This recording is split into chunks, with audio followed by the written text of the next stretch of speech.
인사를 드려야 될 것 같은데요. 어처럼 이렇게 선생님들 앞에 쓰니까 좀 떨리네요. 인지상정인 것 같아요. 이번에 저희 이제 둘째가 지영이가 남아공 있는데 선생님들이 많이 기도해 주시고 신경을 써주셔서 감사의 말씀을 드립니다. 지난주 한번 그때 하려고 했었는데 사정이 안 돼가지고요. 주영이가 남아공 가는 데 있어서 저는 그렇게 생각을 해요. 주영이가 전주 기린노교회에 좋은 토양에서 있었기 때문에 그가 하나님의 은혜 또 성도들의 어떤 분위기 이런 걸 통해서 영향을 받고 또 이렇게 될 수 있지 않았느냐. 그래서 하나님의 은혜고 참 이렇게 성도들의 또 도움이다 이런 생각을 저는 합니다. 그래서 어쨌든 뭐 많이 신경 써주셔서 기도해 주셔가지고 감사를 드리고요. 또 감사하다는 말로만 하기는 좀 그렇고 또 어떻게 일일이 또 하기도 그렇고 그래서 하나님 앞에 성도님들 앞에 담례로 제가 이렇게 찬송을 하나 하겠습니다. 연습을 몇 번 했는데 좀 또 숨도 가쁘고 밥 먹고 나서 그래서 좀 젊은 분들이 형제 자매님들이 하는 찬송이라 제가 또 잘할 수 있을지 모르겠네요. 그래서 가사가 좋아가지고 예배 시간에도 했는데요.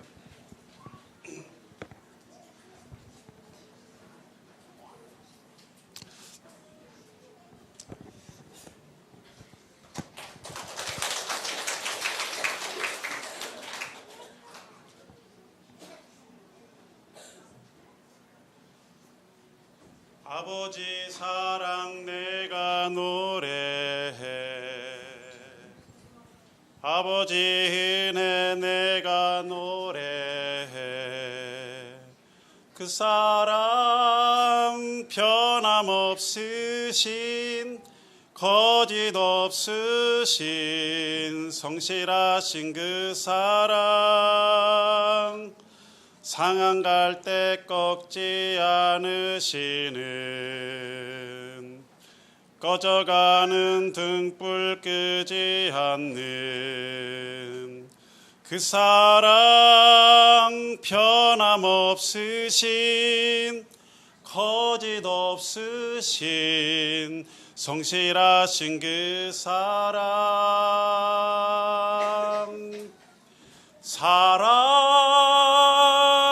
그 사랑 날 위해 죽으신 날 위해 다시 사신 예수 그리스도 다시 오실 그 사랑 죽음도 생명도 천사도 하늘의 어떤 권세도 끊을 수 없는 영원한 그 사랑 예수 그 사랑 날 위해 죽으신 날 위해 다시 사신 예수 그리스도 다시 오실 그 사랑 죽음도 생명도 천사도 하늘의 어떤 권세도 끊을 수 없는 영원한 그 사랑 예수.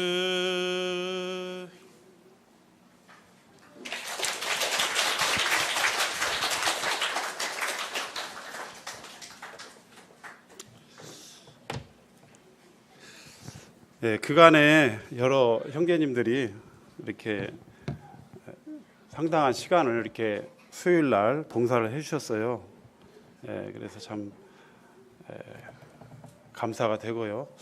간증만 하고 이렇게 할까 했는데 또 말씀도 모처럼 이렇게 또 좀 하고 싶고 해서 이렇게 좀 올라왔습니다. 하나 또 기도 부탁을 드리자면요. 9월 달부터 이제 오랫동안 이제 교회에서 또 조금 그런 분위기도 있었고 또 장로님도 말씀하셔가지고 생각을 많이 했지만 계속 좀 주저주저하고 그랬습니다. 이제 그게 뭐냐면 이제 복음 상담자를 이렇게 그 육성이랄까요, 양성이랄까 이렇게 되는데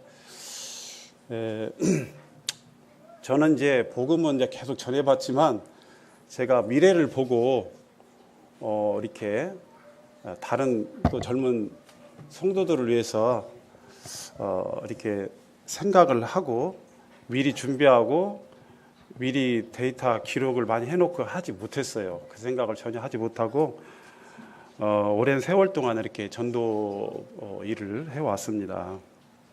지금은 이렇게 근데 형제님 또 부탁도 있고 해서 그렇지만 제가 계속 말을 못하고 이렇게 있었는데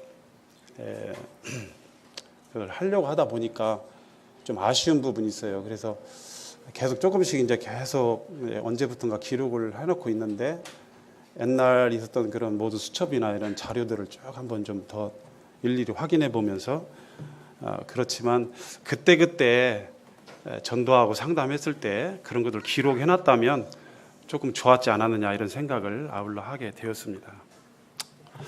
그래서 저는 이제 그런 방향을 이제 아웃라인은 이제 그 나오진 않았지만요.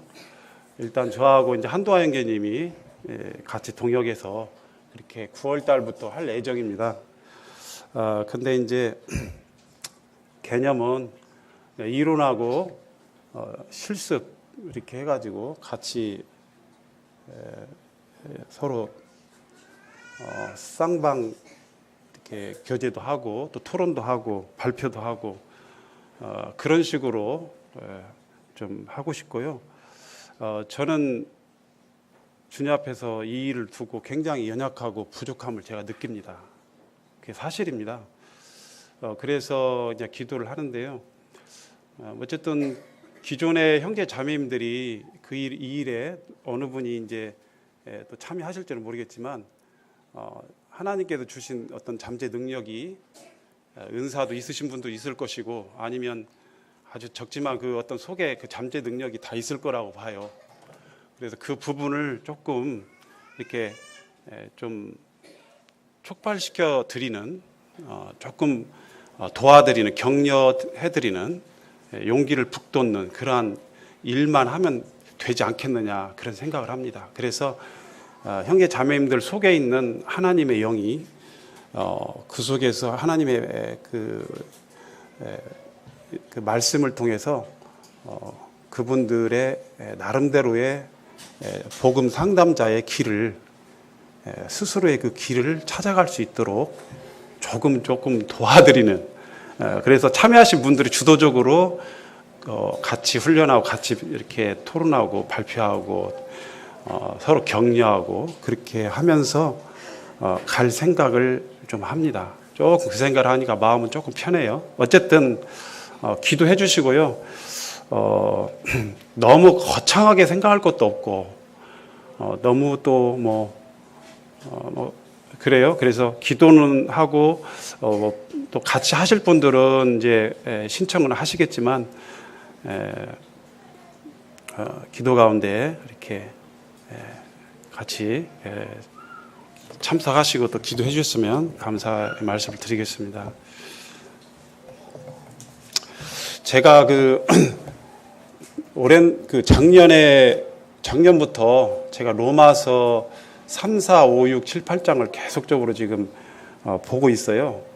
근데 이제 그때도 이현웅 형제님이 이제 마침 여름 성경 캠프 때 성화에 이르는 길, 거룩함에 이르는 열매를 맺으라라는 주제를 가지고 이렇게 말씀을 하셨는데 그 전부터 제가 계속 로마서 3, 4, 5, 6, 7, 8장을 했었는데 마침 캠프의 주제도 딱 그렇게 되더라고요.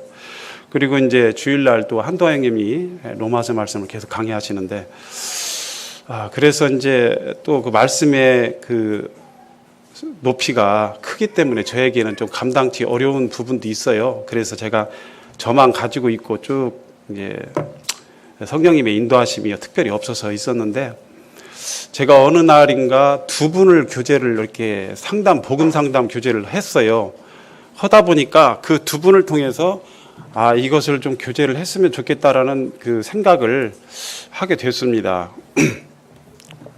그래서 우리가 그 성화에 이르는 길 이 부분에 대해서 말씀을 이렇게 좀 드려야 되겠다 이런 생각을 했어요. 그 이유는 한 분은 그런 교제를 하다가 저한테 그런 질문을 했어요. 제가 그분이 저하고 교제하기 전에 그분이 연대기 성경을 한번 들었거든요. 전체적으로 싹 들었는데 저한테 대뜸 그러더라고요. 형님, 저는 굉장히 두렵습니다. 내가 이걸 듣고 나서도 별로 제가 달라질 것이 없을 것 같아서 좀 두렵습니다. 그렇게 얘기를 하더라고요. 그래서 내가 그 청년인데요. 그래서 왜 그러느냐 했을 때 자기는 예전에 교회를 다녔었는데 그때는 복음도 듣고 이제 내가 믿음도 이제 시인하고 이렇게 했었는데 모임 생활 안타가 여러 지역 여러 그 다른 교회들 교파교회고 어디고 다 돌아다니다 보니까 영원한 속죄가 중간에 영원한 속죄가 아닐 수 있다라는 거, 영원한 속죄는 깨질 수 있다라는 거, 영원한 속죄는 있을 수 없다라는 그런 얘기들을 많이 들은 거예요, 그분이. 그래가지고 그러냐고. 그래서 그럼 어떤 부분에서 하나님의 영원한 속죄를 자기는 옛날에 들었고 배웠고 또 믿었는데 혼동이 온 거예요. 그래서 어떤 부분에 있어서 영원한 속죄가 의심이 가느냐 했을 때 한번 얘기를 해봐라 그랬더니 오랜 세월이 지나서 기록을 그때 안 해가지고 말씀 있는 집에 가서 제가 다음 주에 적어가지고 집에 가서 적어서 다음 주에 오겠습니다 그러더라고요. 그럼 이제 다음 주까지 기다려야 되잖아요. 이제 그래서 교제를 이제 못 하게 되는데 제가 그랬어요. 그러냐고. 다 못 적었. 그러면 일단 교제 한번 해보자 해가지고 제가 이제 그때 로마서 말씀을 쭉 하면서 칭의와 성화에 이르는 길 이런 부분에 대해서 쭉 얘기를 했어요. 했을 때 그는 중간에 막 믿음, 행위 믿음, 행위가 섞인 믿음, 행위의 믿음이죠. 믿음과 행위가 아니라 행위 믿음이라는 것을 얘기를 해요. 그래서 어떤 사람은 행위 믿음이 있다. 그래서 믿음은 그냥 믿음이 아니라 행위라는 타이틀을 붙이고 행위의 믿음. 그래서 행위가 없는 것은 아니다. 그런데 열심히 율법의 행위를 같이 병행하면서 돼야 된다. 구원받은 이후에도. 그런 식으로 얘기를 하더라고요. 그래서 제가 그 부분을 쭉 얘기를 했습니다. 그래서 그 나중에 이제 확실히 알겠다고, 그럼 이제 분명해졌다고, 이제 모든 것이 선명하게 됐다고 얘기를 했어요. 그리고 또 한 분은 어떤 분이냐면 이제 우리 모임에 더해진 분인데 최근에 형제님이죠. 그 형제님하고 이제 그분 연대기 성경을 듣고 구원을 받았다고 앞에 나와서 마지막 종강 시간에 발표도 했습니다. 예수님의 십자가의 사역에 대해서 얘기하고 자기는 그 예수님 마음에 영접하고 믿는다. 그리고 잘 나가다가 마지막 부분에 그런데 구원을 받았는지는 잘 모르겠다. 이런 식으로 잘 나가다가 3000% 빠져버렸어요. 제가 그래서 그 말을 듣고 굉장히 참 의아하고 좀 저도 당황스러웠어요. 그래서 이 얘기를 나눠봤어요. 나눴는데 결론은 뭐냐면 그분이 왜 그것이 확실하게 구원받았다고 말할 수 없게 된 배경을 이렇게 쭉 보니까 자기는 구원을 받고 영원한 죄사함을 받고 예수님을 영접했는데 삶은 현실이더라 이거죠. 살아가다 보니까 여전히 구원받았다고 고백한 이후에도 죄가 자기 주위에 있고 자기 마음의 앞에도 있고 전후 좌우에 다 죄라는 것들이 존재하고 있다는 거죠. 그것의 영향력에 자기는 여전히 있는 거고. 그랬을 때 그가 이런데 내가 어떻게 구원을 받았다고 할 수 있느냐 했어요. 그래서 그분도 똑같이 그 앞에 있는 그분처럼 똑같이 얘기를 했어요. 근데 그분이 거기서도 딱 듣고 그 형제님도 이제 모든 게 선명해졌다. 불분명의 경계가 모호해졌는데 그런 얘기를 했어요. 그래서 그래서 이제 그 뒤로부터 이제 이 부분의 말씀을 언젠가 성도들에게 좀 나누면 좋겠다는 생각을 했었습니다. 그러나 상황이 아직 주님의 인도하심이 없었는데 오늘 제가 한번 좀 나누기를 바라고요. 이것이 이제 형제님들이 조금 양해를 해주시면 한 로마서 3, 4, 5, 6, 7, 8입니다. 3, 4, 5, 6, 7, 8 딱 두 군데인데 이렇게 두 가지를 다 해야 되는데 오늘로 딱 끝내버리면 앞부분만 하고 끝입니다. 끝까지 다 할 수가 없어요. 그래서 양해해 주시면 한 4시간 정도를 좀 이렇게 하시면 성도님들이 전도할 때도 이런 부분에 확실한 영원한 속죄에 걸려있는 부분들에 대해서 상담을 잘 이렇게 하는데 도움이 되지 않을까 이런 생각을 하고 또 한 가지는 구원받은 지 한 3, 4년 이후 되신 모든 성도님들에게는 로마서 7장에서 사도 바울이 고백한 것처럼 오라 나는 공고한 사람이로다. 누가 이 사망의 몸에서 나를 건져내랴. 이 부분이 걸려 있거든요. 그래서 성화에 이르는 길에 대해서 저는 이제 깊이 있는 그러한 성도들처럼 하지는 못하지만 어떤 도구를 제가 드리면 형제 자매님들이 그 도구를 가지고 적용해서 계속해서 성화에 이르는 그런 길에 있어서 형제 자매님들이 계속 도움을 받지 않을까 이런 생각을 저도 하고요. 저 또한 그 부분에서 계속 도움을 받고 살아가고 있습니다.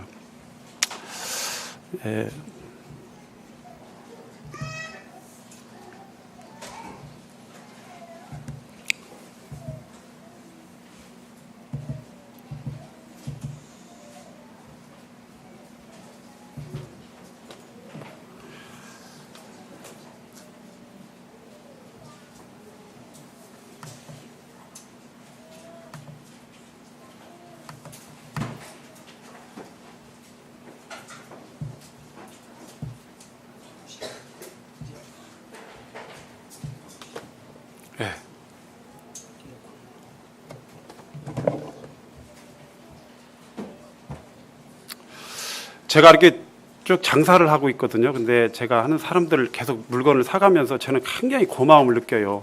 이런 과자를 왜 먹어주나 하면서 감사하게 돼요. 감사하게 되고 또 실제로 맛도 있고 어떤 분들은 맛이 있습니다. 근데 제가 드릴 말씀 그들에게 줄 선물은 없고 그래서 짧게 그분들이 스쳐 가는데 할 말이 짧게 해야 되잖아요. 그래서 구원 받으셨습니까? 또 구원 받았다고 하는 사람들이 많아요. 요즘은. 옛날에는 구원? 뭐지? 10년 전에는 그랬어요. 근데 요즘은요 구원파라고도 안 해요. 저 사람 구원파입니까? 물어본 사람 없어요. 구원 받았어요 이래요. 뭐 하나님 앞에 죄인입니까? 지금 죽으면 천국 갈 수 있습니까? 라고 하면 갈 수 있죠. 그러면 하나님 앞에 죄인입니까? 의인입니까? 하면 의인이죠. 이런 분들이 상당수 많아요. 더 깊이 들어가면요 영원한 속죄에서 좀 걸려있는 사람도 있어요. 어떤 사람은요 반쪽 복음. 근데 어떤 사람은 진짜 영원한 속죄에 대해서 절절하게 얘기하시는 분들 계시더라고요. 그랬을 때 정말 이 복음이 정말 많이 이제 편만하게 이제 퍼져 있구나 이런 생각을 이렇게 하게 됩니다. 그럼에도 불구하고 영원한 속죄이란 부분에 대해서 사단이 가장 많이 이단 사상을 뿌려놓는 것 같아요. 영원한 속죄를 걸고 넘어지면서 반쪽 속죄나 구원받고 난 구원 이전의 모든 죄는 용서했지만 구원받은 이후의 죄는 회개해야 되고 새 출로 새롭게 시작해야 되고 또 회개해야 되고 또 새롭게 시작해야 되고 이렇게 하도록 그 사람들을 계속해서 사단이 잘못된 교리를 통해서 부단히 자기 자신을 율법 앞에 몰아가도록 하는 것이 바로 사단 마귀의 전략인 것 같아요. 그래서 쉼을 누리지 못하게 하고 뭔가에 매여 있게 하고 종노릇하게 하고 수고롭게 하는 이러한 것을 보게 되더라고요. 그래서 그렇게 왜 사단이 그렇게 하는가를 생각했을 때 우리가 구원받은 성도들이 구원받은 이후의 삶이 정말 구원받은 사람의 삶처럼 이렇게 되지 못할 때 사단은 봐라 어찌 구원받았다고 모든 게 다 끝나냐, 어떻게 구원받았다고 영원한 속죄가 된 거냐, 어떻게 거룩함을 얻었다고 할 수 있느냐, 이렇게 하면서 영원한 속죄의 교리 부분을 막 이렇게 혼란시키고 아주 교묘한 방법으로 이렇게 영원한 속죄의 이 진리를 무너뜨리는 그것을 봐요. 바로 성도들의 삶을 통해서 연약한 부분을 꿰뚫고 들어가는 거죠. 그것을 근거로 해서 성도들의 연약함을 통해서 그렇더라고요. 제가 이제 전도하다, 제가 익산에서 전도하는데 한 아주머니, 제가 이제 여기서 하는데 이제 국민은행 앞에서 했어요. 근데 이쪽에 반대편 쪽에 옷을 파는 아주머니가 계셨어요. 사모님이. 근데 어떤 분이 오면 그분은 무조건 도망간대요. 숨어버린대. 그리고 자기 딸이 같이 있으면, 야, 너 잠깐 여기서 보고 있어. 나 저쪽 갔다 올게. 숨어버리는 거예요. 달아나버리는 거예요. 어떤 아주머니가 오면. 그분은 어떤 분이냐면, 예를 들어서 물건을 이분이 서울에서 2만 원 주고 사왔으면 이분 와가지고 이것도 만져보고 저것도 만져보고 막 해가지고 17,000원 이렇게 해가지고 3,000원 깎아가지고 안 받으면 돈 주고 막 그냥 가지고 가버리는 거야. 그것을 한두 번이 아니고 여러 번 해요. 여러 번 그렇게 하는 거예요. 그래서 그리고 어떨 때는 막 이 옷도 입어보고 저 옷도 다 해놓고 가지고 갔다가 일주일 만에 가져와. 근데 보니까 뭔가 틀어져 있고 뜯어져 있고 막 이렇게 헤어져 있고 이런 부분이 있는데 안 입었다는 거 하면서 가져와요. 그걸 받아줘. 그래서 내가 그랬어요. 사모님 왜 그렇게 하십니까? 신고하세요. 그렇게 뺏어가 버리면 신고하세요. 2만 원 주고 갔는데 만약에 3,000원 손해보고 판다면 사모님이 말랑하는 거잖아요. 왜 그렇게 하십니까? 근데 그분이 마음이 정말 좋으신 분인지 어쩐지 그래도 고객인데 어떻게 그렇게 할 수 있냐. 이런 분들 참 구원받기 어렵습니다. 참 안타깝더라고요. 근데 놀라운 일은요. 그분이 이제 그 다음번에도 왔어요. 왔는데 그 사모님이 저한테 그런 말을 해줘요. 내가 옆에서 들었던가? 듣지는 못했던데 그 사모님한테 들었는데 어느 날 와가지고 대뜸 하는 말이 그렇게 여기 옷이나 팔고 돈 벌면 돈 벌어먹고 살면 그거 가지고는 천국 못 가. 그랬대요. 예수 믿어야지 이런 것 이렇게 돈 벌어먹고 사는 거 이 일로는 천국 못 가. 이랬대요. 여러분 이 말을 들으니까 어때요? 제가 이 말을 딱 들었어요. 저도 예수님 믿는 사람이잖아요. 아니 그분 입에서 차라리 아무 말도 하지 말았어야 되잖아요. 예수 믿는다고 하는 그 사람이 교회 다니라고 예수 믿으라고 할 목적으로 이제 이 얘기 쓸 텐데 그런 식으로 말을 한 거예요. 이렇게 여기서 거리에서 이렇게 벌어먹고 사는 거 이거 가지고 천국 못 가. 그 말을 들으면 어떻게 되겠어요? 그 사모님이 예수님 믿겠어요? 진짜 얼마나 황당했는지. 여러분 황당합니까? 안 합니까요? 형제자매님들? 완전히 너희의 착한 행실을 보고 하늘에 계신 아버지께 영광을 돌리게 하라 그랬잖아요. 근데 그렇게 하지는 못할 망정 가만히 입 다물고라도 있어야 되는데 자기가 지금 어떠한 처지에 있는지도 모르고 자기 행동이 어떤지 모르고 그렇게 말을 하나. 복음의 길을 막는 거죠. 근데 이제 제가 그 말을 들으면서 야, 이게 참 우리 그리스도인들이 조심해야 되겠구나. 그분뿐만 아니라 그 아줌마뿐만 아니라 나도 우리 모두가 우리가 무심코 하는 말과 행동을 통해서 하나님의 영광을 가리는 그러한 일을 할 수 있지 않느냐 이런 생각을 하게 되는 거예요. 그래서 사단은 계속 구원받은 이후에도 끝까지 믿음을 지키고 끝까지 착하게 바르게 열심히 깨어서 살아가지 않으면 구원도 치솟을 수 있다. 제가 정읍에 있을 때 한영계님이 열심히 주일학교를 섬기는 교사였고 정말 열심히 했어요. 정말 구원받았어요. 복음이 확실했어요. 교박교회 다니다가 구원받아 왔는데. 근데 그분이 어느 날 서점에서 무슨 책을 보다가 해가지고 수요일날 단에서 딱 말씀하기를 구원도 취소될 수 있다. 열심히 끝까지 우리가 가지고 있는 믿음을 지키고 열심히 깨어서 근신하고 살아가야 된다. 이렇게 하면서 간증을 하고 그 다음에 당신네들은 다 위선자들이다. 하면서 떠나갔어요. 결과론적으로 보면 그건 아니죠. 그럼에도 불구하고 뭔가 교훈이 있잖아요. 그분은 왜 서점에서 그런 책을 봤을까?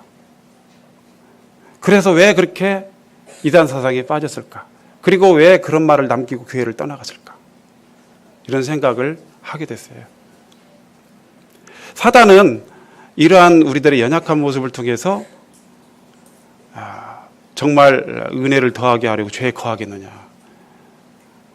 이러한 때로는 우리가 우리의 연약함을 통해서 그러한 잘못된 이런 영원한 속죄를 부정하는, 영원한 구원을 부정하는 이와 같은 일들을 계속 하고 있다라는 생각을 하게 됐습니다.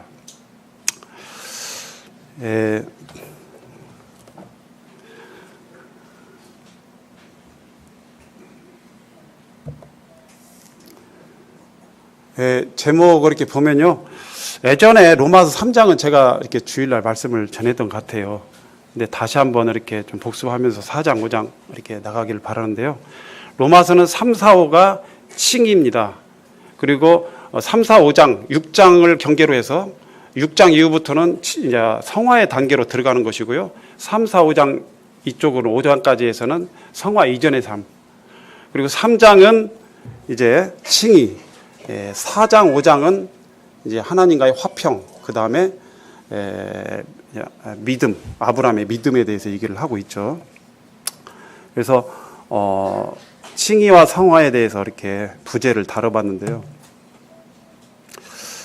제가 그래서 그분들을 생각하면서 생각한 게 출생 그리고 성장 이 부분에 대해서 이렇게 혼동을 일으키고 있구나 이런 생각을 합니다. 출생은 출생이죠. 성장은 성장이죠. 계속해서 나아가는 것입니다. 복음이 이미 너에게 이름에 너희가 듣고 참으로 하나님의 은혜를 깨달은 날부터 너희 중에서와 같이 또한 온천하에서도 열매를 맺으죠. 자라는도다.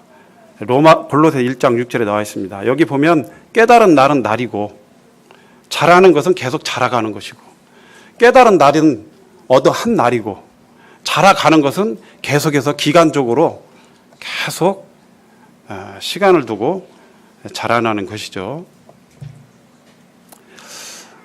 베드로전서 1장 8절에는 예수를 너희가 보지 못하였으나 사랑하는도다. 이제도 보지 못하나 믿고 말할 수 없는 영광스러운 즐거움으로 기뻐하니 믿음의 결국 곧 영혼의 구원을 받음이라.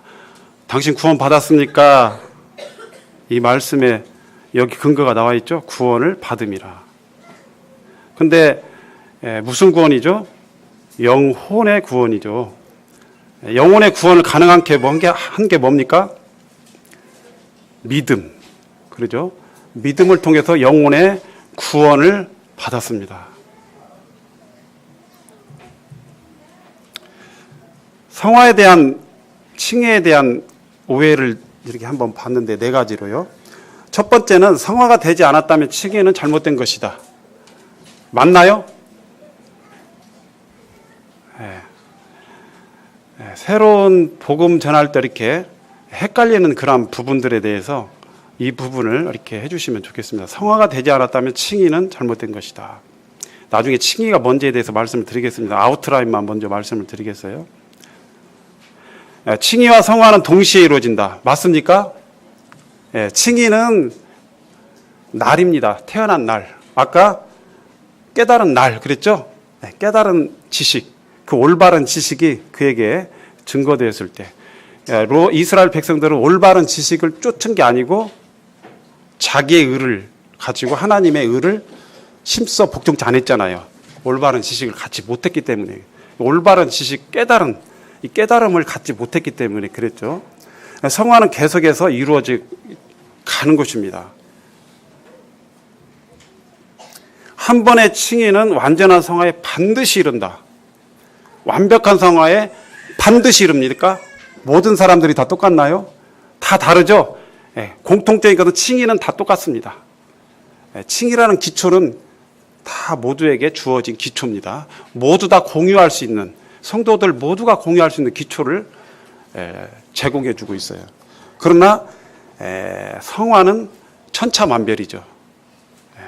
성화에 대한 깊은 또 생각과 또 연구와 이런 것들을 하지 아니하면 그냥 세월을 흘러 보내는 것이 되는 거죠.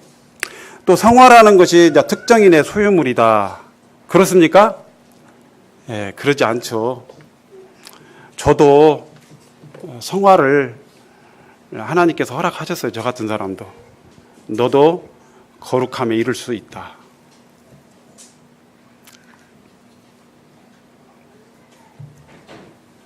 출생 성장. 출생은 의타적이다. 이런 것이었어요. 어머니의 힘을 전적으로 빌어야만이 출생할 수 있는 생명이 탄생이 되는 거죠. 일시적이고 신분이 어떻게 돼요? 확 정의돼 버립니다. 확정된 신분은 변하지 않죠. 우리가 자녀를 출산하게 되면 그 자녀는 어때요? 영원한 자녀죠. 나의 아들, 딸들이죠. 어떤 주변 상황에 의해서도 변개될 수 없는 것입니다. 신분이니까. 성장은 독자적입니다. 물론 하나님의 도우심과 성령님의 도우심이 필요하고 말씀의 도움이 필요하고 기도가 필요하지만 내가 주도적으로 개별적으로 홀로 스스로 그 부분에 대해서 얼마큼 신경을 쓰고 생각하느냐에 따라서 그 사람의 성장, 그 사람의 성화는 어떻게 되죠? 달라지겠죠. 지속적이고 상태 변화 과정이다. 신분과 상태라는 단어를 좀 생각해 보시면 구도자들에게 확실하게 전달이 될 수 있으리라 봅니다. 처음에 이렇게 쉬운 말로부터 풀어야죠. 로마서 막 3장부터 이렇게 펴서 막 하는 것보다도 처음에 쉬운 말로 하고 점점 이렇게 들어가시면 될 것 같습니다.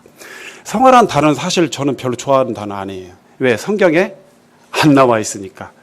그렇죠. 그런데 성화를 짐작하게 하는 성서적인 표현들은 곳곳에 정말 많이 있더라고요. 저는 몇 가지만 했는데 계속 오늘도 제가 하나 또 추가됐어요. 그래서 로마서 한번 6장 22절 보겠습니다.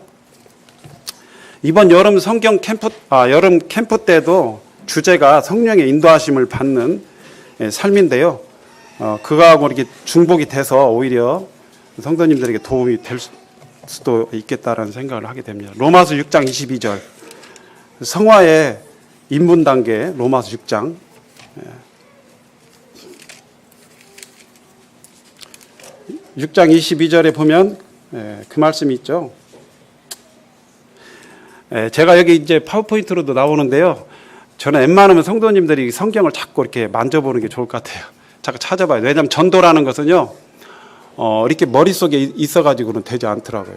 이 성경을 딱 펴서 상담을 던질 때 딱 펴서 이렇게 보여드려야 되잖아요. 그래서 자꾸 이렇게 펴보고 이렇게 어디 부분에 있고 왼쪽에 있고 오른쪽에 있고 이런 부분들을 익숙하게 돼야 되니까요.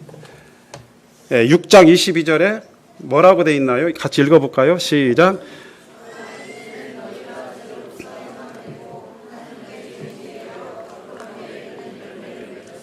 예. 거룩함에 이르는 열매. 히브리서 10장에는요.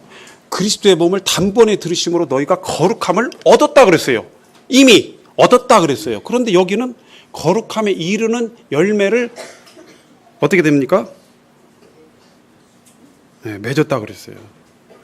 그리고도 계속해서 맺어 갈 것이고. 거룩함에 이르는 어떤 과정이죠.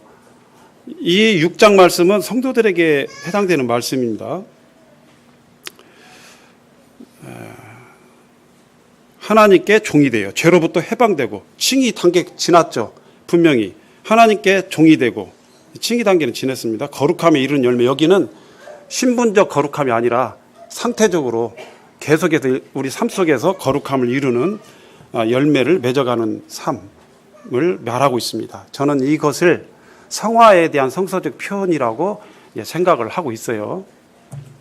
그 다음에 6장 19절에 이런 말씀 있죠. 또 읽어볼까요? 시작.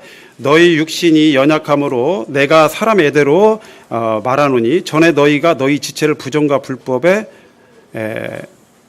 내주어 불법에 이런 것 같이 이제는 너희 지체를 의에게 종으로 내주어 뭐라고 했습니까? 거룩함에 이르라 그랬네요. 거룩함을 얻었는데 또 이르라? 이것도 바로 거룩함에 이르는 그 과정, 바로 성화 과정이라고 볼 수 있어요.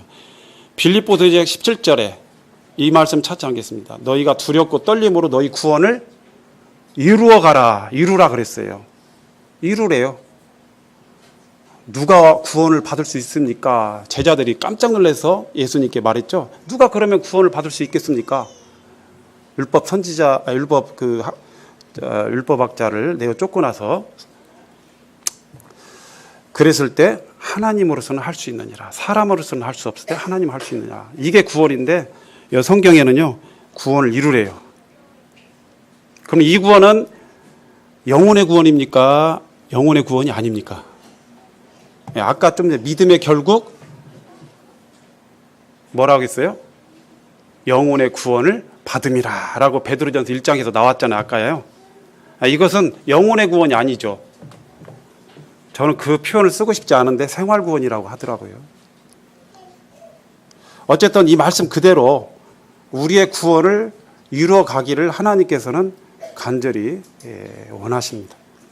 고린도후서 7장 1절에는요. 사도 바울이 고린도 교회에게 육과 영의 온갖 더러운 것에서 자신을 어떻게 하라고요? 깨끗하게 하라. 이렇게 되어 있거든요. 우리는 이미 깨끗해졌죠.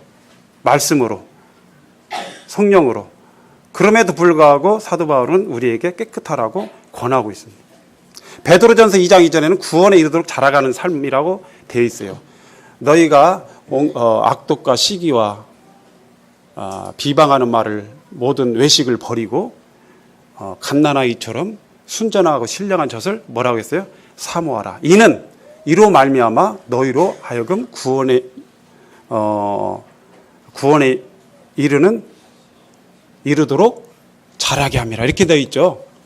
그래서 버려라. 그 다음에 먹어라. 순전하고 신령한 젖을, 그게 하나님 말씀이죠. 먹어라. 그러면 자라날 것이다. 이렇게 되거든요. 그래서 버리고, 내 외식을 버리고, 제가 굉장히 오랜 세월 외식에 쌓였었거든요. 외식이란 단어는 뭐냐면요, 좋은 면만을 다른 사람들에게 보이려고 하는 성향입니다. 그러니까 자기 자신의 좋은 면만을 보이려고 하는 그러한 것들이 제게 있었던 것 같아요. 그런데 주님께서 어느 한 순간에 이런 것들을 버려라.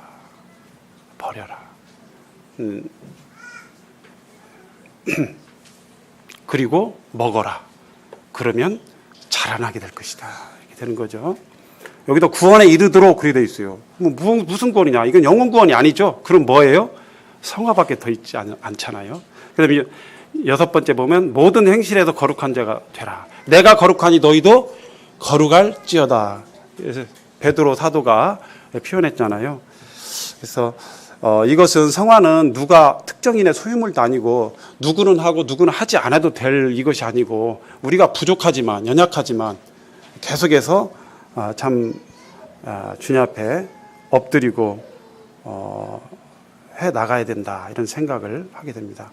근데 또 세월이 흐르면요 10년 전에 제가 다르고 형제 자매들도 마찬가지죠. 형제 자매들은 어떻게 자기 자신을 정확히 알기가 어렵죠. 사실 제 자신도 잘 알기 어려워요. 그런데 어쨌든 우리가 1년 전의 모습, 2년, 10년 전, 11년, 20년 전 모습은 분명히 다를 거라고 봐요. 근데 이제 그 속도가 얼마나 빨리 거룩한 자의 상태, 그 삶에 도달하느냐 하는 건 사람마다 차이가 있는데 그것은 뭐냐면 내가 이 성화에 대한 이 하나님의 이 말씀과 그 하나님의 뜻과 그걸 하나님이 반드시 원하시고 그 다음에 성화에 이르는 그 방법이 무엇인지 무엇을 의지해야 되는지 이런 부분에 대해서 성경은 로마서 6장, 7장, 8장에서 계속해서 기록해 놨다는 것입니다. 근데 영화에 대한 성서적 표현들 오늘은 영화까지만 하고 해야 되겠네요. 다음에. 영화는 뭐냐면요. 영화란 단어도 성경에 있을까요? 없을까요? 없어요. 근데 이제 영화로울 영자, 될 화자, 영화롭게 된다. 이렇게 해서 아마 한자로 써놓은 것 같아요. 여기 보니까, 고린도전서 15장은 부활장인데, 15장에 보니까, 보라 내가 너희에게 비밀을 말하노니 우리가 다 잠잘 것이 아니요 마지막 나팔에 순식간에 호련히 다 변화되는데 나팔 소리가 나매 죽은 자들이 어떻게요? 썩지 아니할 것으로 다시 살아나고 우리도 변화되리라 그랬죠. 그래서 썩지 아니할 것으로 다시 살아나고 우리도 그렇게 썩지 않을 것으로 변화된다는 것입니다. 이것은 영혼의 구원하고는 다른 문제죠. 우리의 몸이 변화되는 거니까. 사랑하는 자들아, 요한일서 3장 2절에 우리가 지금은 하나님의 자녀라. 장래에 어떻게 될지는 아직 나타나지 아니하였으나 그가 나타나시면 우리가 그와 같을 줄 아는 것은 그의 참모습 그대로 볼 것이기 때문이다. 저는 이 말씀을 이렇게 보면서 굉장히 참 하나님 앞에 은혜가 됐어요. 예배 시간에도 제 말씀을 보면서 참 감사를 이렇게 드렸는데 왜 그러냐면요.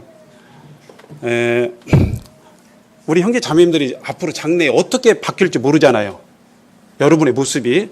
근데 그가 나타나시면, 즉 하나님이죠. 하나님께서 나타나시면 우리도 그와 같을 줄 아는 것은, 그 이유는 그냥 뭐냐? 그 근거는 뭐냐? 그의 뭐라고요? 참모습을 그대로 어떻게 된다? 볼 것이기 때문에 그렇다. 그리고 보고서도 그 뒤에 말이 생략된 게 뭐냐면, 보고서도 어땠다? 우리가 죽는다, 산다. 예?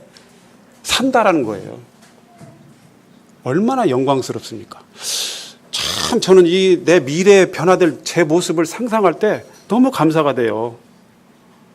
왜 그러냐면 우리가 하나님을 대면하여서 보고 살 자가 없지요. 그래서 모세도 하나님 얼굴을 보고 싶다고 간절히 하나님께 소원했을 때 기껏 하나님께서 그에게 보여주신 모습은 모세를 바위 틈박에 숨겨놓고 하나님의 뒷모습만 이렇게 보게 했어요. 그렇죠. 그래서 우리가 하나님을 보고 살 수 없는 그 이유는 무엇이냐? 바로 이것입니다. 하나님은 너무나 거룩하시고 영화로우시고 온전하신 분이고 높으신 분이고 흠이 없는 분이고 완전한 분이시기 때문에 우리같이 저같이 더럽고 연약한 부족한 자들에게 하나님을 딱 봤을 때는 우리는 그냥 존재하지 않는 것입니다. 이건 뭐하고 비교를 하냐면요, 저는 태양하고 하늘에 떨어지는 눈꽃송이 하나, 그 입자 있잖아요. 눈꽃송이 현명으로 들여다보면 입자 하나 있잖아요. 그 입자 하나하고 같다고 저는 봐요. 만약에 눈꽃송이가 태양 앞에 딱 서는 순간 어떻게 되죠? 있다고 볼 수 있나요? 없는 거죠, 그냥. 그래서 하나님과 우리 사이는 그 정도로 다른 거예요. 너무나 높은 그 위치를, 너무 멀리 떨어져 있는 위치를 차지하고 있는 거죠. 그래서 하나님께서 자기를 보여주고 싶었는데 어떻게 보여주고 싶을까? 어떤 특별한 목적이 있어가지고 보여주고 싶은데 어떻게 하면 좋을까 했어요. 그래가지고 한 것이 뭐냐면 아브라함에게 나타났어요. 소돔과 고모라 성의 멸망을 보여주기 위해서 창세기 19장에서 나타났잖아요. 그렇죠? 어떤 모습으로 나타났어요? 아브라함이 마므레 상수리 수풀에 딱 있을 때 정오쯤에 세 사람이 장막문으로 오잖아요. 한 분은 누구예요? 하나님이에요. 두 사람은 천사예요.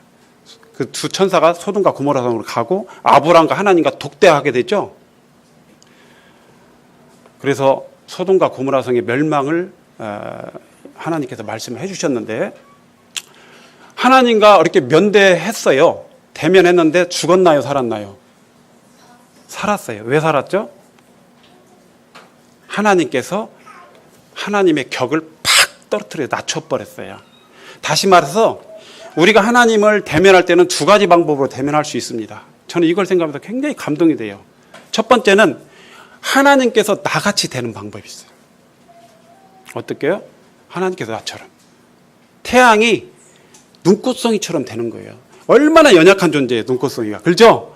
그러니까 그 광활하시고 크시고 완전하시고 거룩하신 하나님께서 나 같은 인간의 연약한 육체를 입고 우리와 똑같은 격으로 자기를 낮추셨다는 겁니다. 태양이 눈꽃송이처럼 낮춘 것처럼. 이 방법이 있어요. 그게 바로 아브라함이 나타나는 모습이죠. 두 번째는 내가 눈꽃송이가 태양처럼 바뀌는 거예요. 그것처럼 내가 나 같은 연약하고 부족하고 더러운 자가 하나님의 모습처럼 내가 변해버리는 거예요. 그러면 하나님과 대면할 수가 있어요. 하나님이 나처럼 낮추든지 내가 하나님의 격으로 승격하든지. 그것은 언제 돼요? 이와 같은 것은 바로 썩지 아니할 것으로 변화되는 순간.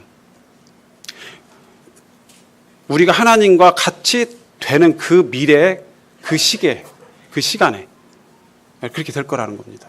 그래서 사도 요한이 바로 그것을 알고 그의 참모습 그대로, 여기서 참모습 그대로는요, 하나님의 어떤 속성, 성품, 어떤 기질, 뭐 이런 걸 말하는 게 아니에요. 물리적인 참모습을 말하는 거예요. 내면적인 참모습이 아니라 물리적인 참모습을 말하는 겁니다. 이렇게 된다는 거예요. 얼마나 가슴이 터질 것 같습니까? 지금은 얼마나 더우면 덥다, 추우면 춥다, 배고프다, 짜증난다, 그러죠? 얼마나 더위에 오늘 고생이 많으셨습니까, 형님, 자매님들. 예. 그 다음에 이 영화에 대한 또 세 번째는 로마서 8장 23절에 보면 이 말씀이 있어요. 또한 우리 곧 성령의 처음 익은 열매를 받은 우리까지도 속으로 탄식하여 양자 될 것, 곧 우리 몸의 속량을 기다리노니. 양장은 이제 영어로는 이제 영어가 있어요. 네. 어답션인데 이것은 이제 채택, 뭐 입양 그런 뜻이에요. 영어 성경에 보면 채택 입양인데 제가 이제 입양을 하려면 그 조건이 필요하더라고요. 예, 바로 입양 내가 뭐 어디 뭐 아동복지센터에 가가지고 그 아들을 바로 내가 입양하고 싶다 해서 입양되는 게 아니라 거기서 입양하기로 결정이 되면 내 자격이 주어져야 돼요. 조건이 맞아야 돼요. 25세 이상 되신 분들은 나이가 몇 살 차이가 나야 돼요. 그 아이하고 내가 35세 이상인 성인이 부모로 역할을 입양하려면 그 아이하고 자기 사이가 나이 차가 얼마큼 돼야 되고 그게 있습니다. 그리고 사전 조사도 다 합니다. 집에 찾아오고 가정방문 다 조사해요. 그리고 각종 서류 다 띄어야 돼요. 이런 것이 필요해요. 그리고 재력이 있어야 됩니다. 일정한 재력이. 그러죠, 자매님? 예. 그렇게 되는데 그래서 이제 시간이 필요하죠. 근데 하나님께서 바로 우리를 양자 삼아 주셨잖아요. 그래서 때가 되면 이제 이 땅에 우리는 지금 고아처럼 있는 것 같지만 고아는 아니잖아요. 그러나 이 땅에 우리가 이제 이렇게 남아있지만 주님께서 때가 되면 이제 천사장의 나팔과 하나님의 소리로 이 땅에 오셔서 우리를 입양해 간다는 것입니다. 입양에 갈 때는 그냥 가는 게 아니고 그 집에서 입양받아서 갈 그 아버지 집에 양부되신 그 아버지 집에서 살 수 있는 그러한 모습으로 데려가는 거죠. 그러려니까 우리의 몸을 어떻게 해요? 속량시키는 거죠. 여기 보면 뭐라고 그래서 입양될 것. 입양이 뭐예요? 다른 말로 곧 우리 몸의 속량. 이 속량이라는 단어는요, 간단하게 생각하면 됩니다. 뭔가에 매여 있어요. 뭔가에 잡혀 있어요. 뭔가에 속해 있어요. 근데 거기서 몸값을 지불하고 그 사람을 뭐 어떤 자유롭게 해주는 거예요. 빚에서 자유롭게 해주고 종된 신분에서 자유롭게 해주고 뭐 자유롭게 해주는 거예요. 속량. 그래서 속량이라는 건 자유롭게 해준다. 몸값을 지불해주고 빼내준다. 다시 찾아온다. 다시 사온다. 여러 가지 이렇게 표현들이 있습니다. 다시 내 걸로 다시 사오는 거죠. 하나님께서 우리를 속량하신 거죠. 그런데 우리가 영혼의 구원은 무슨 속량이죠? 영혼의 속량이에요. 그렇죠? 그러면 영화는 우리 몸의 속량이에요. 우리 몸은 지금 저부터도 정신이 없어요. 오늘 같은 날은. 그렇죠? 네, 제가 오늘 이제 한 2시까지인가 일을 하고 왔습니다. 너무 뜨거워가지고 이제 사람들이 막 그냥 저도 짜증난데 사람들도 짜증나고 집에 오면은 막 어때요? 여러분 집중이 됩니까? 집중이 잘 돼요? 에어컨 틀고 있으면 좀 되겠죠. 그냥 퍼져버리죠. 얼마나 힘듭니까? 우리 날씨의 제약을 받습니다. 사람은 시간의 제약을 받습니다. 때가 되면 늙어가고 이렇게 습해가고 관절도 이상하게 나이가 먹으니까 아파가고 눈도 멀쩡했는데 자꾸 노안기가 생기고 그러죠? 다 이렇게 됩니다. 우리는 시간과 환경, 먹는 거, 사고, 질병 이런 것부터 제한이 있어요. 다 이렇게 묶여 있습니다. 그런데 그러한 몸을 어떻게 한다? 되찾아온다는 거예요. 속량하는 거예요. 그러한 제약을 시키는 그러한 시간과 그 다음에 질병과 사고로부터 우리를 되찾아오는 거예요. 우리 몸을 찾아오는 거예요. 그래서 그것들로부터 완전히 자유를 누리게 하는 겁니다. 우리 몸이 더 이상 그런 것에 얽매이지 아니하고 굴레받지 아니한 영화로운 모습으로 우리를 변화시키는 겁니다. 얼마나 놀라운 거예요. 그렇죠? 이 세상엔 슬픔도 많고 때로는 고통도 있고 예기치 않는 그런 슬픔이 닥쳐오고, 근데 그럴 일이 없는 세상으로 우리가 가는 것입니다. 그런 몸으로 변화되는 것입니다. 이게 바로 몸의 속량이에요.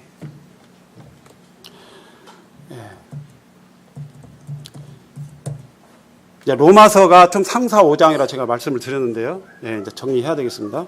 여기까지만 하겠습니다. 그래서 3, 4, 5장까지는 이렇게 3장은 칭의를 얘기하고요. 4장은 그 칭의를 가능케 한 그 기초가 되는 믿음. 근데 그 믿음을 뭘로 설명했냐면 아브라함의 예를 통해 설명했습니다.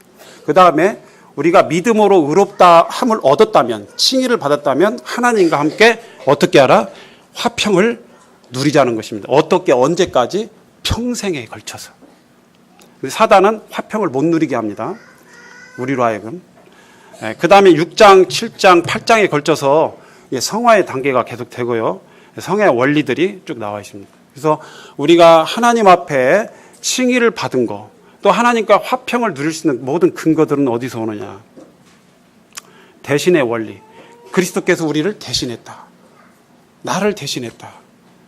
이러한 나를 대신하여 죽으시고 부활하셨다. 이러한 대신의 원리를 통해서 우리가 칭의와 화목이 가능하게 되고요. 성화는 대신의 원리가 좀 더 확장된 겁니다. 대신과 연합이라는 단어가 전혀 별개가 아니에요. 대신이란 말을 가만히 써보고 그 상황을 머리로 짐작해 보면 연합하고 거의 똑같아요. 사실은 이게 좀 더 폭넓은 단계로 진입한 것이 바로 연합이죠. 이게 대신에서 이게 대신은 이제 연합을 포함하는 이러한 의미가 폭넓은 의미가 되겠습니다. 그래서 칭의라는 것은요 전 생에 걸쳐서 유효하고요 하나님과 온전한 화평을 누리게 하는 것입니다. 참고로 이제 제가 이제 이러한 말씀들은 이제 여러 형제 특별히 이제 이현웅 형님하고 좀 교제도 좀 해보고 문영권 형제님의 그 책을 조금 참조하고 예전부터 이제 배워왔던 그런 말씀들을 좀 생각하면서 나름대로 이렇게 말씀을 정리해봤습니다. 성도님들이 다 대부분 아는 내용이지만 이렇게 한번 표현을 해봤습니다. 그 다음에 6장, 7장, 8장은요 칭의를 기초로 해서 성화에 필요한 5가지 원리를 적고 있습니다. 여기. 이 부분은 이제 다음 시간에 하고요. 이 부분에 대해서 이 얘기를 하게 되면 분명한 선이 그서지게 되는 그러한 말씀입니다. 오늘 여기까지 하도록 하겠습니다.